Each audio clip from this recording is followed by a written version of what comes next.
আমার মেয়েটার কি পরিবর্তন হয়ে গেছে।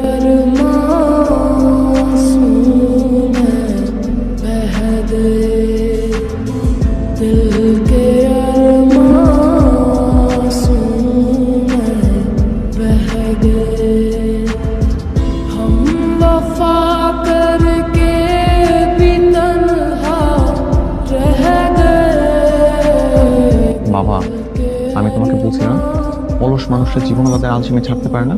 এই দেখো কেমন করে চেয়ারে তুলে নিয়ে আসতে হচ্ছে। তখন আমাকে দেখেন, আমি যাওয়ার সময় তো হেঁটে যাব, তখন আমার হাঁটা দেখেন। হাঁটতে কষ্ট হচ্ছে তাই তো? ঠিক আছে, আপনি বসে থাকেন, হাঁটতে হবে না। বাবা বললো তো পরে হাঁটবে। তুই কি আর কিছু বলবি? হ্যাঁ, এখন তো বলবে, আঙ্কেল তো বললেও এখন সবকিছুই করে।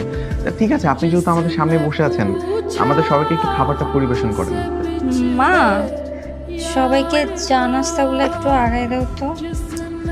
আমি দিব কেন? সামনে তো আছে, তুই দে না।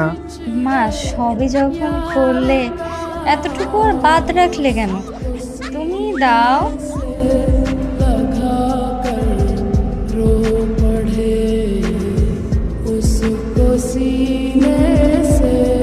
ফার্স্ট ও মা গো, মরে গেছি। এই কি হইছে আপনার?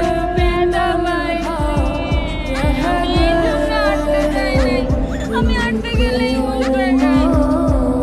অনেক বেশি ব্যথা পাইছেন? অনেক বেশি ব্যথা পাইছি। তাহলে তো ডক্টরের কাছে নিয়ে যেতে হবে, ব্যথার ইনজেকশন দরকার। চলেন।